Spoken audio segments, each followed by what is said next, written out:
শুনুন, বিরত থাকার নাম শ্যাম, বিরত থাকার নাম শ্যাম। রোজা মানে হলো উপবাস থাকা।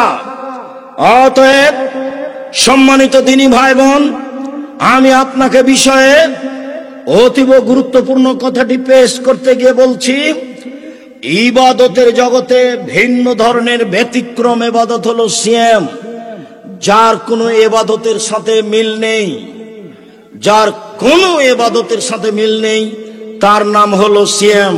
এক মিনিট। উমামা বাহিলি রাদিয়াল্লাহু তাআলা আনহু বলেন, আমি আল্লাহর নবীকে বললাম, মরনি বে আমালিন, আল্লাহর নবী আপনি আমাকে একটু আমলের কথা বলেন, আমি আমল করলেই জান্নাতে চলে যাব। তখন আল্লাহ রাসূল বললেন, উমামা আলাইকা বিসম ফাইনুলাম ইদলালাহু, তুমি সিয়াম পালন করো। ইবাদতের জগতে সিয়ামের সমপর্যায়ের কোনো ইবাদত নেই। শুনুন দিনী ভাই, শুনেন। এই মেয়ে, কথা বলছো কেন? শোনো, তোমার কথাই তো বলছি, শরম পাও না কেন? দিনী বৈঠকে এসে কথা বলো কেন? আপনি আমার দিনী বোন, আপনাকে আমি বলি, আরেকজন মহিলা যদি আপনার গায়ের উপর দিয়ে উঠে চলে যায়, আপনি মুখ খুলবেন না, একবারে চুপচাপ থাকবেন, মুখখান বন্ধ করে রাখবেন। যাক, আর একজন আপনার গায়ের উপর দিয়ে চলে যাক, তবু আপনি মুখ খুলবেন না। এই ছেলে, এটার নাম সিয়াম, এটা হলো হজ। হজ ইবাদত সিয়ামের সমপর্যায়? জি না। এটা হলো সিয়াম, এটা হলো সালাত, নামাজ। নামাজ হলো সিয়ামের সমপর্যায় ইবাদত? জি না। এটা হলো দান, এটা হলো সিয়াম, দান সিয়ামের সমপর্যায়? জি না। এটা হলো কোরআন তেলাওয়াত, এটা হলো সিয়াম, কোরআন তেলাওয়াত সিয়ামের সমপর্যায়? জি না। আল্লাহর নবী মুহাম্মদ সাল্লাল্লাহু আলাইহি ওয়াসাল্লাম না করে দিয়েছেন।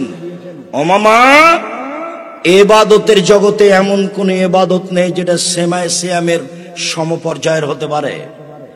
তাহলে ইবাদতের জগতে সবচেয়ে দামি ইবাদত কি? সিয়াম। আরেকটু, ওমামা বলছেন, আল্লাহর নবী আপনি একটা আমলের কথা বলেন তো নবী, যাতে আমি জান্নাতে চলে যাব। তখন আল্লাহ রাসূল বলছেন, ওমামা তুমি সিয়াম পালন করো। ইবাদতের জগতে সিয়ামের মতো কোনো ইবাদত নেই। এটা হলো হজ, এটা হলো সিয়াম। হজকে বলা যাবে না এটা হলো সিয়ামের মতো, মানে এটা ভিন্ন ধরনের। দুইটা হাদিস গেল। তিন, আল্লাহর নবী বলছেন, যখন মানুষ জান্নাতে ঢুকবে তখন সব দরজা থেকে ফেরেশতারা ডাকবেন। জান্নাতে একটি দরজা 8টি, জান্নাতে একটি দরজা 8টি, জাহান্নামে একটি দরজা 7টি, জাহান্নামে একটি দরজা 7টি। তো দানের জন্য একটা দরজা আছে, হজের জন্য একটা দরজা আছে, সালাতের জন্য একটা দরজা আছে, যাকাতের জন্য একটা দরজা আছে। যখন জান্নাতে ঢুকতে যাবেন তখন ওই দানের দরজা থেকে বলবে, আসেন আসেন আসেন, এই দরজা দিয়ে আসেন। যারা সালাত আদায় করেছে আসেন, এই দরজা দিয়ে আসেন। যারা সিয়াম পালন করেছেন এই দরজা দিয়ে আসেন। আল্লাহ রাসূল বলছেন, সিয়াম পালনকারীর শেষ ব্যক্তি ঢুকে গেলে এই দরজাটা ক্লোজ করা হবে, বন্ধ করা হবে, তখনও বাকি দরজা খোলা থাকবে। মানে হলো এই যে হজ পালনকারী সালাত আদায় করার দরজা দিয়ে ঢুকতে পাবে। মানে হলো এই, সালাত আদায়কারী ব্যক্তি হজের নামে যে দরজা আছে ওইটা দিয়ে ঢুকতে পাবে, তবে সিয়াম ছাড়া এই দরজা দিয়ে ঢুকতে পাবে না। ইবাদতের জগতে সবচেয়ে ভিন্ন ধরনের ইবাদত হলো সিয়াম। মনে থাকবে না মনে হয়? এই দরজা দিয়ে অন্য কেউ ঢুকতে পাবে না, শুধুমাত্র যারা সিয়াম পালন করে তারাই ঢুকতে পারবে। সম্মানিত দিনী ভাই বোন, রাসূল সাল্লাল্লাহু আলাইহি সাল্লাম বলেন, আল্লাহ তাআলা বলেছেন, আদম সন্তানের সব নেকি 1 থেকে 10 বাড়ে। কেউ কোরআন মাজিদের আয়াত একটা পড়লো, এই ফেরেশতা, এই 10 নেকি লিখো, বাড়াও, 700 করো, আরো আরো আরো। এই ফেরেশতা শোনো, সালাত আদায় করেছে 10 লিখো, 700 লিখো, আরো বাড়াও বাড়াও বাড়াও বাড়াও। কাল আল্লাহ তাআলা, আল্লাহ তাআলা বলছেন ইল্লা সাম ফাইলুলি ওয়ানাজিবিহি, তবে শ্যাম আমার ব্যাপার, প্রতিদান আমি দিব। রোজা আমার ব্যাপার, প্রতিদান আমি দিব। রোজা আমার ব্যাপার, প্রতিদান আমি দিব। শ্যাম আমার ব্যাপার, প্রতিদান আমি দিব। শ্যামের এরকম কোন নেকি নেই। শ্যামের নেকি হলো জান্নাত। আপনাকে আমি দুইটা হাদিস 1 মিনিট দেখাই, খুব খেয়াল করে থাকবেন। রাসূল সাল্লাল্লাহু আলাইহি সাল্লাম বলেন, মান সামা ইয়াওমান ফি সাবিলিল্লাহ বাদাল্লাহু ওয়াজহানি নার সাবিনা খারিফা, কেউ যদি আল্লাহকে সন্তুষ্ট করার জন্য একদিন সিয়াম থাকে, জাহান্নামকে তার থেকে 70 বছরের দূরে সরা হবে। এই ছেলে, একদিন সিয়াম থাকলে আল্লাহর নবী নেকি পাবে কথা বললেন, না জাহান্নাম থেকে সরিয়ে দেওয়া হবে কথা বললেন? আল্লাহ রাসূল বলছেন, কে যদি একদিন সিয়াম থাকে তাহলে লোকটাকে জাহান্নাম থেকে 100 বছরের দূরে পথ সরিয়ে দিবেন। তো নেকি পাবে বললেন না সরিয়ে দিবে বললেন? আবার বলছেন, কে যদি একটা সিয়াম থাকে তাহলে তার মাঝে আর জাহান্নামের মাঝে ব্যবধান করা হবে গর্তের। গর্তটা হলো 500 বছরের পথ, আকাশ জমিনের পথ। মানে কেউ যদি সিয়াম থাকে তাহলে লোকটাকে জাহান্নাম থেকে 500 বছরের পথ দূরে সরিয়ে দেওয়া হবে।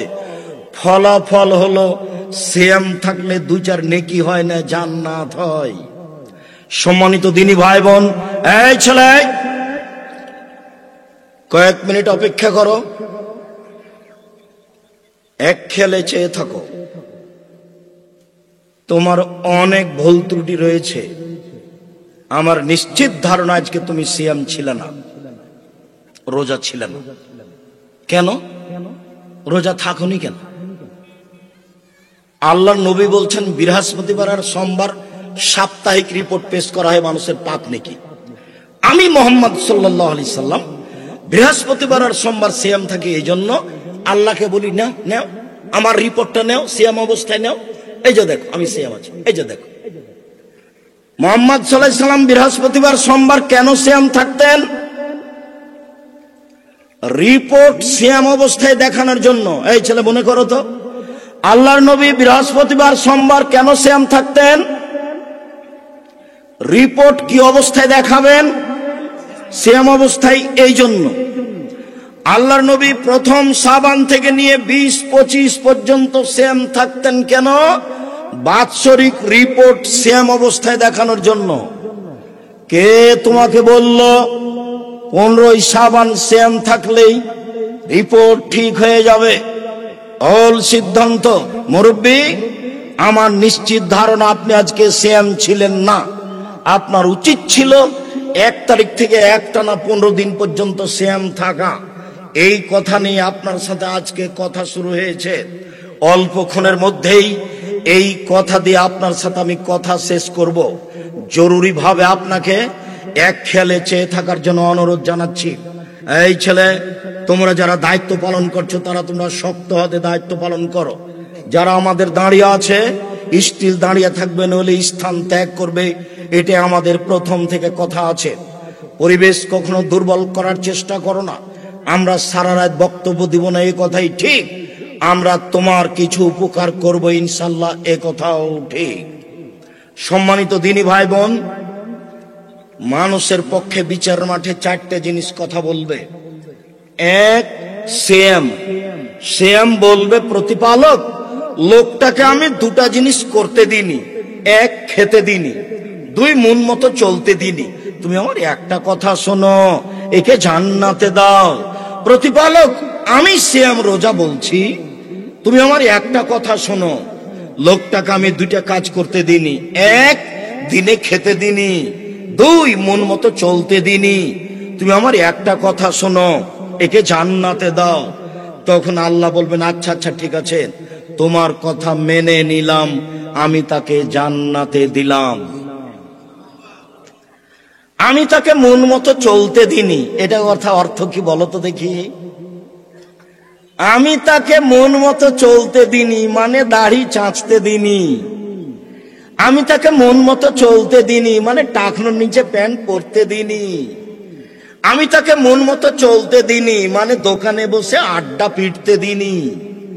আমি তাকে মন মতো চলতে দিনি, মানে দোকানে বসে আর একজনের বদনাম করতে দিনি। আমি তাকে মন মতো চলতে দিনি, মানে তাকে সুদ ঘুষ খেতে দিনি। আমি তাকে মন মতো চলতে দিনি, কারো বদনাম করতে, গালি দিতে, নিন্দা করতে, হঠকারিতা করতে দিনি। তাই আমি তাকে মন মতো চলতে দিনি। তুমি আমার একটা কথা শোনো, একে জান্নাতে দাও। কে বলবে? শ্যাম। তখন আল্লাহ বলবেন ঠিক আছে, মেনে নিলাম, এর নাম শ্যাম। মনে রেখো, 2, কোরআন মাজিদ তোমার পক্ষে কথা বলবে। 3, টাকা যদি বৈধ হয়, হজ করতে গেছে, কালো পাথর পক্ষে কথা বলবে। 4, আঙ্গুলে যদি তাসবিহ গণনা করা হয় তাহলে আঙ্গুল কথা বলবে, তাসবিহ দানা বলবে না। 1000 দানার তাসবিহ হলেও হবে না। মৌলানা সাহেব, আপনার হাতে একটা মেশিন আছে, খালি top top top top top top করে চলছে। মেশিন দিয়ে তাসবিহ গণনা করলে মেশিন বিচারের মাঠে কথা বলবে না, আঙ্গুল কথা বলবেন। আব্দুর রাজ্জাক সাহেব, থামেন থামেন থামেন, আমি বৃদ্ধ মানুষ, তাসবিহ দানায় তাসবিহ গণনা না করলে খালি ভুল হয়, খালি ভুল হয়। মরা পর্যন্ত যদি একদিন ঠিক না হয় তবু আপনি নেকি পাবেন। এইটাই মুহাম্মদ সাল্লাল্লাহু আলাইহি সাল্লামের নীতি। এই ছেলে দেখো তো, মনে থাকে কিনা সিরিয়াল? এই ছেলে, তোমরা যারা দাঁড়িয়ে আছো দেখো তো, সিরিয়াল দাও তো। 4টে জিনিস মানুষের পক্ষে কথা বলবে বিচারের মাঠে। 1, শ্যাম। 2, কোরআন মাজিদ বলবা কেন শুধু? আচ্ছা, কোরআন মাজিদ, কোরআন মাজিদ শরীফ নাই, কোরআন মাজিদ। 3, কালো পাথর, ছোট ছোট চলো মেয়ে এখানে আসবে না। 4, হাতের আঙ্গুল। 4টে। 1, শ্যাম। 2, কোরআন তেলাওয়াত। 3, কালো পাথর। 4, আঙ্গুল, যে আঙ্গুলে তাসবিহ গণনা করে। এটা বাড়ি যেতে হবে বলতে হবে, বাড়ি যেতে আবার বলতে হবে, যাওয়ার সময় বলতে হবে। এইবার সম্মানিত দিনী ভাই বোন, আল্লাহর নবী মুহররমের 10 তারিখে শ্যাম থাকলেন এবং শ্যাম রাখার জন্য আদেশ করলেন। তখন সাহাবীগণ বললেন, কেমন কথা হলো? ইহুদি খ্রিস্টানেরা মুহররমের 10 তারিখকে বড় মনে করে, আর আপনি বলছেন দিন রাত তাদের বিরোধিতা করতে হবে। আমরা মুহররমের 10 তারিখে কেন শ্যাম থাকবো না? আপনি বলছেন তাদের বিরোধিতা করতে হবে। আল্লাহ রাসূল বললেন, শোনো, লাইন বাকাইতু লাকাবিনিল্লাহ সুমান্নাত তাসিয়া, সামনে বছর বেঁচে থাকলে 9 তারিখ শ্যাম থাকবো। 9 তারিখ হবে তাদের বিরোধিতা, আর 10 তারিখ হবে আল্লাহর শুকরিয়া। মুহররমের 10 তারিখে আল্লাহ ফেরাউনকে ডুবিয়ে দিয়েছেন, তার সম্প্রদায়কে ডুবিয়ে দিয়েছেন। মুহররমের 10 তারিখ আল্লাহ মূসাকে বাঁচিয়ে দিয়েছেন, মূসার সম্প্রদায়কে বাঁচিয়ে দিয়েছেন। মূসা শুকরিয়া আদায়ের জন্য মুহররমের 10 তারিখে সিয়াম থাকতেন। আমি মুহাম্মদ সাল্লাল্লাহু আলাইহি সাল্লাম মূসার সুন্নাতকে পালন করার ব্যাপারে বেশি হক রাখি। পৃথিবীর আমার সাহাবীরা, শোনো, তোমরা সবাই মুহররমের 10 তারিখে সিয়াম থাকো। সাহাবীগণ বললেন, থাকবো না, বিরোধিতা করতে হবে। আচ্ছা ঠিক আছে, আমি যদি সামনে বছর বেঁচে থাকি তাহলে 9 তারিখও সিয়াম থাকবো। 9 তারিখ হবে বিরোধিতা, 10 তারিখ হবে শুকরিয়া। বলা যাবে না? সম্মানিত দিনী ভাই বোন, আল্লাহর নবী 4টে জিনিস কখনো ছাড়তেন না। তার একটা হলো মুহররমের 10 তারিখের সিয়াম 9-10। মুহাম্মদ সাল্লাল্লাহু আলাইহি সাল্লাম বলেছেন, আমি আশা করি কেউ যদি মুহররমের 2টা সিয়াম থাকে বিগত 1 বছরের পাপ ক্ষমা হবে। তিনি আরো বলেন, কেউ যদি আরাফার দিন 1 দিন সিয়াম থাকে তাহলে আগে পরে 2 বছরের পাপ ক্ষমা হবে। তিনি আরো বলেন, সম্মানিত দিনী ভাই বোন, সারা বছর সিয়াম পালনের 2টা পদ্ধতি, একটা একটু ভারী, একটা একেবারে হালকা। সারা বছর সিয়াম থাকবো। কিভাবে? 1, প্রতি মাসে 3টা, 13, 14, 15, আর রমজান। এ হলো সারা বছর সিয়াম থাকার নেকি। 1, 13, 14, 15। কোন মহিলার যদি হাইজ হয় 13, 14, 15তেই, তাহলে 16, 18, 20, 22 যে কোনো একদিন রেখে নেবে। আরবি মাসে 3 দিন, আরবি মাসে 3 দিন হলেই হলো। আর রমজান এ হলো সারা বছর সিয়াম। এটা একটু ভারী। আর একটা একেবারেই সহজ, কেউ যদি শাওয়ালের 6টা থাকে, কেউ যদি শাওয়ালের 6টা থাকে আর রমজান থাকে, তাহলে পুরো বছর সিয়াম পালনের নেকি পাবে। বলেন তো এবার কি বললাম? শাওয়ালের 6টা এবং রমজান, এটা সহজ, এতে সারা বছরের নেকি হবে। যারা বলেছে মহিলাদের হাইজের কারণে 2, 4, 5টা ছুটে গেছে, এটা আগে করতে হবে তারপরে শাওয়াল, তারা ঠিক কথা বলেনি। বরং হাইজের কারণে যেটা ছুটে গেছে সেটা জীবনে যেদিন পারবে সেদিন করবে। শাওয়ালের আগে এই 6টাই করতে হবে। শাওয়ালের 6, রমজান, এই মিলে হলো সারা বছর সিয়াম। এ হলো সারা বছর সিয়াম পালনের 2টা পথ। এবার চলে আসি আসল কথাই। আব্দুর রাজাক সাহেব, বর্তমান শাবান মাস চলছে, শাবান মাসের কথাটা আগে বলেন। জি, শাবান মাসের কথা বলেই আজকে আলোচনার শেষের দিকে চলে যাব। জাতির যদি রাস্তাঘাট করে দিতে না পারি, জাতির যদি স্কুল কলেজ করে দিতে না পারি, জাতিকে আমি চূড়ান্ত সঠিক ধর্ম দিতে পারবো ইনশাআল্লাহ। ধর্মের ব্যাপারে জাতিকে ফাঁকি দিনি। আমার মনে বড় সাধ, আমি এই দেশের মাটিতে উন্নত মানের প্রতিষ্ঠান গড়ব ইনশাআল্লাহ, যেখানে ছেলে মেয়ে বাংলা, ইংরেজি, আরবি উন্নত মানের শিক্ষা অর্জন করে জাতির অন্যায়ের বিরুদ্ধে লড়বে। মুখে কলমে মিডিয়াই লড়বে ইনশাআল্লাহ। এই যে মুখে বলছি, সামনে ভর্তি মিডিয়া আছে, সামনে কলম আছে। মুখে জাতিকে ফাঁকি দিনি, মিডিয়ায় জাতিকে ফাঁকি দিনি, কলমে জাতিকে ফাঁকি দিনি। কলম তদন্ত করে লেখা আছে। সম্মানিত দিনী ভাই বোন, আপনি আদর্শ নারী, আদর্শ পরিবার, শিক্ষা বনাম জাহেলিয়াত, আর বেগম রোকেয়া লিখেছে কেন অবরোধবাসিনী, পাল্টা লেখা হয়েছে কেন হব অবরোধবাসিনী। এইসব বই পড়ুন। আপনাদের সুসন্তান আব্দুল্লাহ সবার গর্বের সন্তান, আমিও বলছি সবারই গর্বের সন্তান আব্দুল্লাহ। সে দেশ বিদেশ ঘুরে এসে বলছে, আব্বু আগে মসজিদ ভিত্তিক শিক্ষা চালু করতে হবে। ওরা অর্থাৎ ইহুদি খ্রিস্টানেরা বিদ্যে বুদ্ধি দিয়ে সারা পৃথিবী আবাদ করছে। ওদের 2টা জিনিস অস্ত্র, একটা বিদ্যে, একটা বুদ্ধি। এই যে রাশিয়ার কারখানা, এই যে পাশে সব বড় বড় ইঞ্জিনের ওরা, আর যারা কিষান কামলা তারা হলাম আমরা। পদ্মা সেতু ইঞ্জিনের ওরা আর কিষান কামলা আমরা। একদিন হঠাৎ দেখছি গাড়ির গায়ে লেখা আছে আদ-দাওয়া ইলাল্লাহ। আমি বুঝলাম না, জিজ্ঞাসা করলাম, আব্বু ঘটনা কি লিখেছো? আদ-দাওয়া ইলাল্লাহ মানে কি? আব্বু আপনার দেখলাম 30 বছর যে আপনি দেশ আবাদ করলেন, আপনাকে দেখলাম এই অবস্থা। দেশ বিদেশ ঘুরে আসলাম, বুঝলাম ওরা বিদ্যা বিক্রি করে খায়, ওরা বুদ্ধি বিক্রি করে খায়। অতএব ওরা যেন বুদ্ধি বিদ্যা বিক্রি করতে না পারে তার পথ বন্ধ করি। সেটা হলো এই যে মক্তব ভিত্তিক শিক্ষা চালু করি।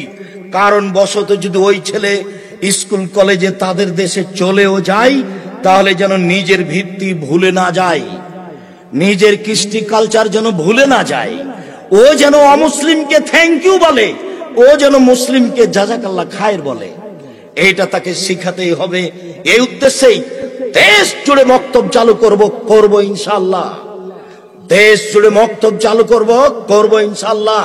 মক্তব চালু করার আশায় বই পুস্তক লিখেছে, সিলেবাস চালু করেছে, দেশে মক্তব চালু করা আরম্ভ করেছে এবং শিক্ষকদের ট্রেনিং দেওয়া আরম্ভ করেছে।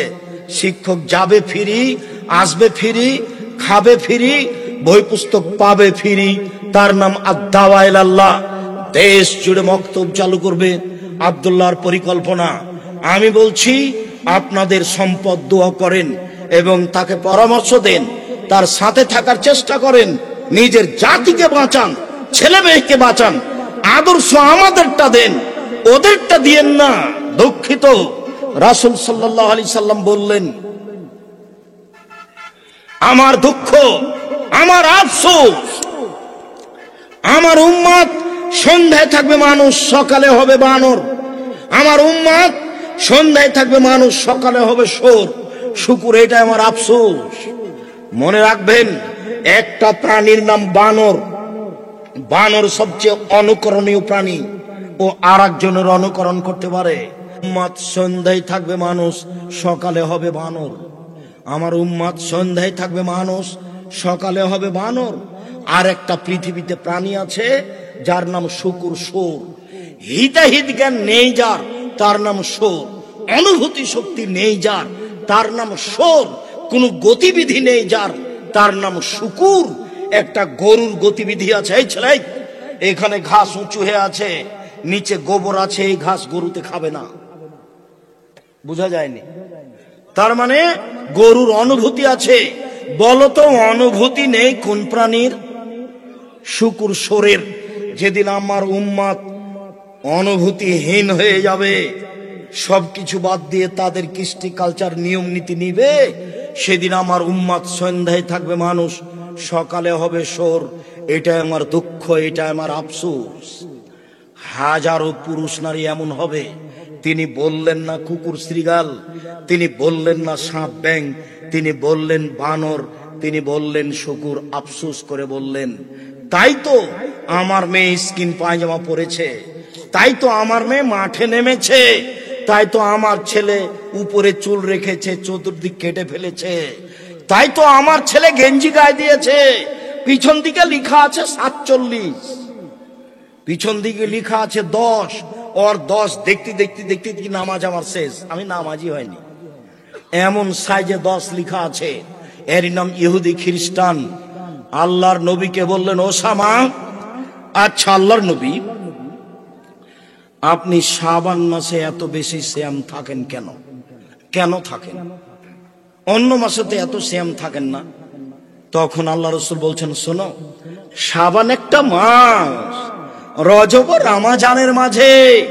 শাবান একটা মাস, রজব ও রমজানের মাঝে।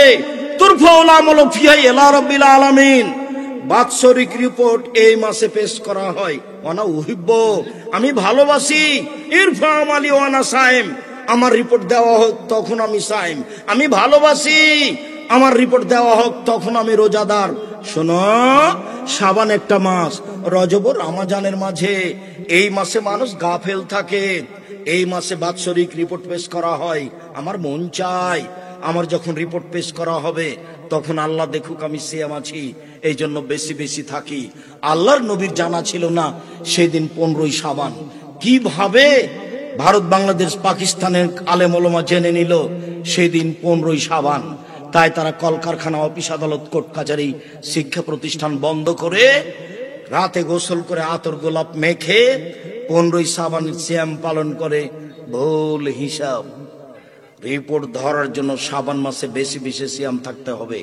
আজ থেকে শুরু করতে হবে। 15, 20টা, 25টা সিয়াম পালন করার চেষ্টা করতে হবে। সম্মানিত দিনী ভাই বোন, আপনাকে আমি নফল সিয়াম পালনের জন্য অনুরোধ জানাচ্ছি। 1, বৃহস্পতিবার সোমবার। 2, মুহররমের 2টা। 3, আরাফার 3টা। 4, প্রতি মাসে 3টা। 5, শাওয়ালের 6টা। 6, জুলহিজ্জার প্রথম 9টা।